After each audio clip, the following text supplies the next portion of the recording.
洗衣机的正转、反转、脱水，现在全部功能正常了。洗衣机维修好了。大家好，我是家电维修小杨。开始维修台洗衣机，客户说这台洗衣机不会转，现在先了解一下它有什么问题。按一下开始，把它的水位调到最低。现在的水位是最低的，按一下启动。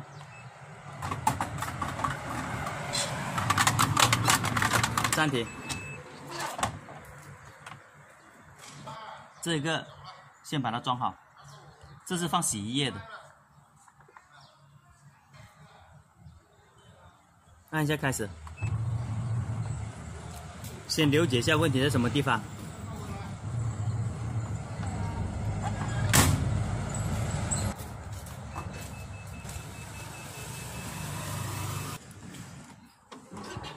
它就转动了下，提示了故障。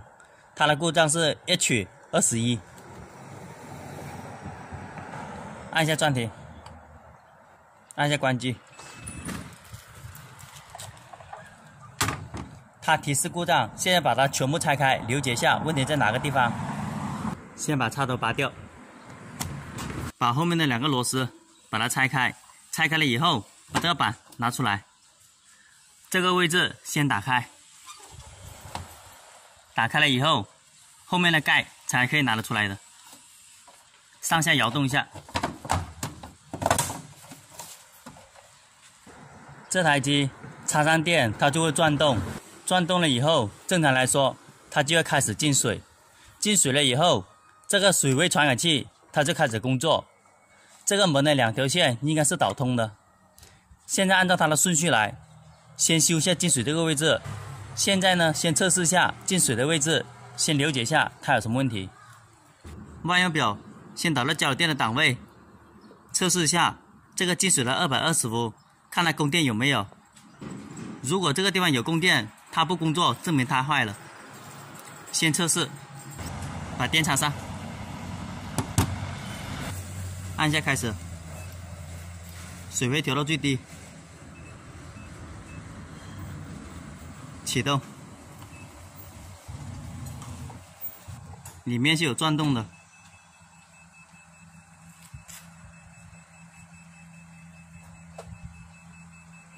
它下面就排水了。现在重新测试一下，开始，启动。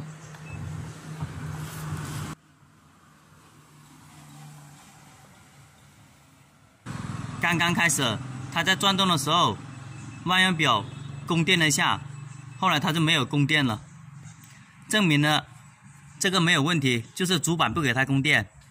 主板不给它供电，因为主板检测到有问题，可能是这个地方有问题了，或者这个地方有问题了。按一下关机，这个电断开，万用表打到这个风鸣档。先测试一下门开关，正常来说它是通的，先了解一下它的接口。看一下万用表，这个门开关它是正常的，剩下的就是水位传感器的问题了。把它拆出来。有些时候这2条线生锈了，就是这些地方。看一下，这个地方检查是好的，没有220伏供电，它的水就不会进。这个开关用流线来检查，保证它的开关是通的。这个水位传感器，把它接口拉出来，重新打磨一下，装上去。现在在前面这里发现了个问题，交流电导到这个600伏的档位。测试一下，发现了这个马达牵引器有问题。当按了开始以后，这个马达牵引器就往里面拉，这里开始出水，这是不正常的。在脱水的时候，它才会出水。现在开机了以后，还没按脱水，它就出水了。主板的电路有问题，它有电了，它就往里面拉了。测试一下主板，是主板的问题。现在是正常的，没有往里面拉。黄色线还有这条中视线是排水电机的。按一下开机键，按下开始，看一下万用表，它直接有电到排水电机的，开始出故障。故障就是 H21， 前面有故障，但是它排水的电支的电一直有的。看一下这个排水电机，这个排水电机一直往里面拉了，主板的这个口供硅坏了，一开机它就出现这种故障。它的电一直有的。维修的方法有两种。第一种，把这个口供硅换了，它就可以了，这是负责排水电机的，看那个线路图。第二种，把这一块主板换了就可以了。这里有2块主板，就是这个主板坏了，这个元件短路了，它的后面有个线路图的，那个排水电机什么颜色，就装回什么颜色就可以了。看这里，马达牵引器，就这个位置，一个黄色线，一个中视线，线路图在这里。找到问题就好解决了。这个元件损坏了，这里有它的型号，找个一模一样的给它装上去就可以了。这个是刚刚买回来的洗衣机主板，大家在换线的时候可以先照张相，这样做事就方便一点。开始把新的主板把它装上来。首先看它插头的颜色，这边的插头也有颜色的，它的颜色对准它的颜色就可以了。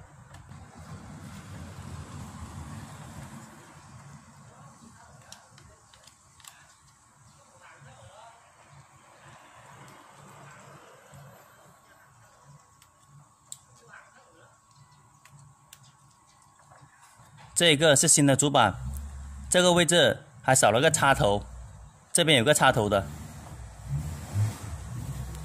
它的底下也有一个插头。这一条线是从旧的主板把它拆出来的。现在开始把这条线接好，把这个固定在后面去。这是个细节来的。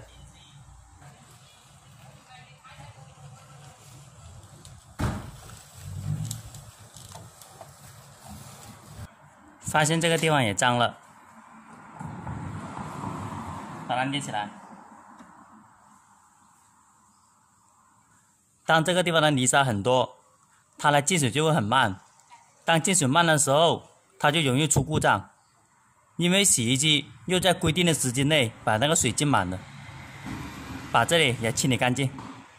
洗衣机还原好了，开机试一下，按下开机。这个水位调到最低，启动。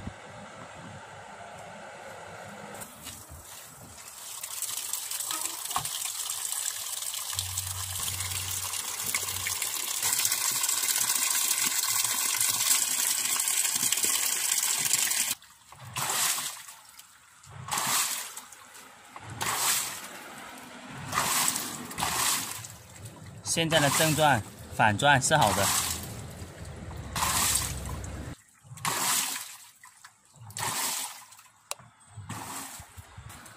让它全自动洗一次。开始排水了。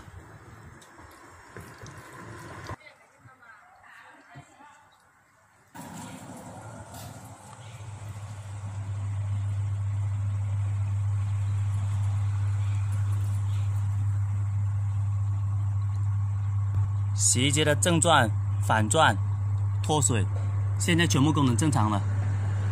洗衣机维修好了，把好的方法分享给大家。好的，谢谢大家的观看。